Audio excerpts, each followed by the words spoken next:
Welcome to Analytic Resilience. Let's go through an excerpt from Resilience Fundamentals. Risk level is time dependent, but today it is considered a time independent parameter in risk assessment. The following example shows how time is a vital parameter in risk assessment. We have seen that the way how the risk level increases or decreases depending on how probability and impact changes is part of the organization's identity. This is how the organization perceives risks, which is known as the organization's risk profile. Let's imagine that in the first quarter, the steering committee identified a low-level risk. In the second quarter, the risk level remains low because it experiences an increase in impact while its probability decreases. In the third quarter, the impact increases, but the probability remains constant. And in the last quarter, a nationally disruptive event occurs, realizing level 5 impact. If we don't track the changes on probability and impact as where and how quickly that combination is heading, the national event will take us by surprise by the end of the year, leaving us completely exposed to a crisis. Because we probably wouldn't notice that while the probability remained constant during the last two periods, the impact was constantly growing. Note that the last two impact increments on the left were very similar. However, according to the risk map on the right, the risk level has grown much faster in the last quarter.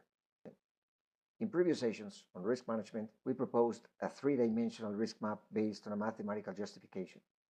In BCM, we will explore the importance of modeling BIA to reveal hidden, previously unconsidered impacts with significant consequences for stakeholders. We will see how this model enables real-time impact monitoring once a disruption takes place. In crisis management, in an upcoming session, we will address decision-making as the fundamental strategic role during a critical event or crisis. We will see why decision-making has a priority in crisis management over communications, and we will see how, as in business continuity, impact is the predominant risk factor during a crisis and learn a new method for making better informed decisions under uncertainty. Today, we will build a bridge between risk management and business continuity, more specifically between risk assessment and business impact.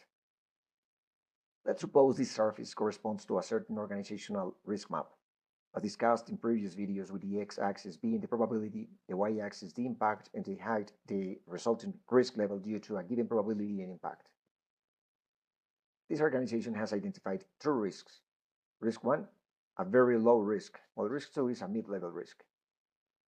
Now let's suppose this carpet-like plane represents the organization operating in normal conditions. We can understand the organization as a system that we can compare with a large net with its threads and knots, and as with any complex machine, we need a systemic approach to risk management. We know that every event produces effects in its surrounding components, some events with bigger radius effect than others, and some shaking the organization, sometimes ending in a critical situation or a crisis. We also know that once a risk is materialized, probabilities are not considered anymore. And this is also true for the risk triggered by the initial event.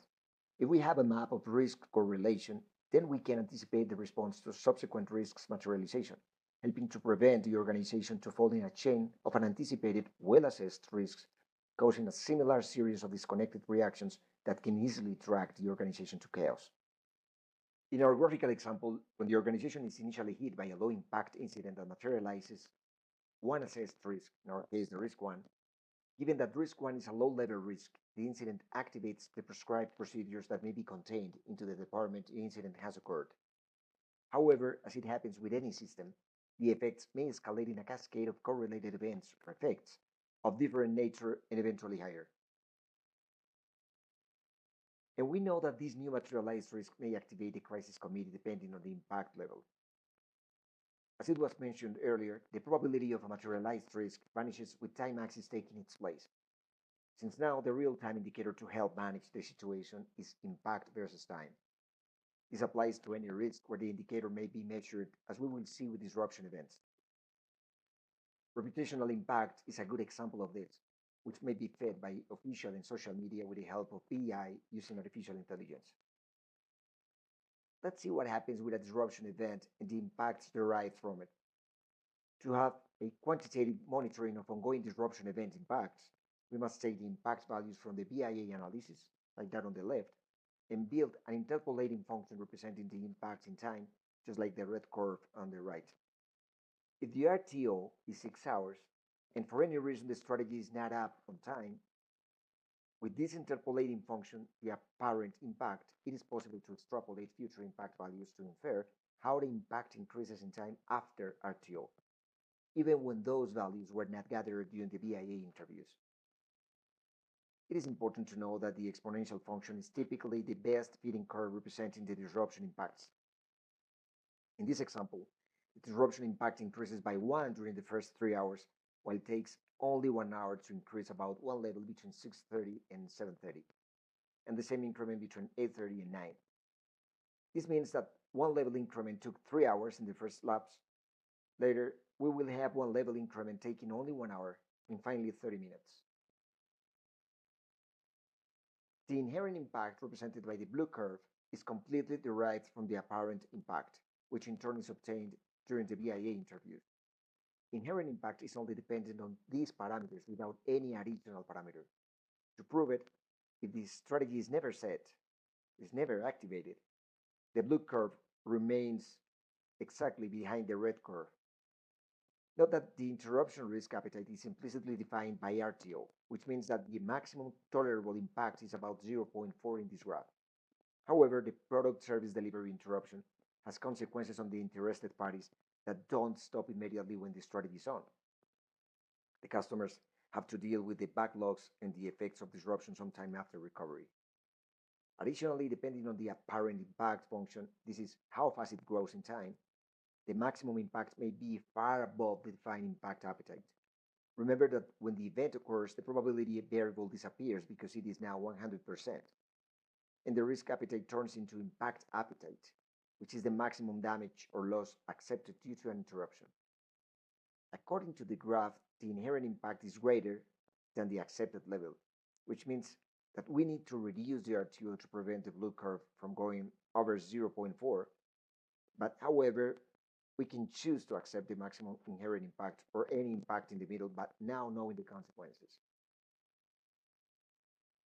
When the recovery strategy enters in operation, the apparent impact turns into inherent impact, which is nothing else but a decaying apparent impact. At this time, another impact arises. If the service delivery has been degraded due to a lower service level during the contingency, which it starts its decay when the service is back to normal. This new impact is called residual impact. The importance of exposing these hidden effects of a disruption is that the crisis committee will make better informed decisions by knowing how the stakeholders are being affected by a previous disruption, this time based on quantitative arguments, and this will help to know when and how much resources should be applied to mitigate the effects of disruption on the affected parties. In summary, we have two remaining impacts when the strategy enters in operation. The inherent impact due to the effects of a product service disruption, and it is always present when a disruption occurs. Its consequences on affected parties depend on the apparent impact and the total interruption time. And the residual impact is only present when the product service delivery in contingency is below normal, and its value will be in proportion of delivery level and the time it takes to return to normality. Thank you very much for joining, and see you in the next session.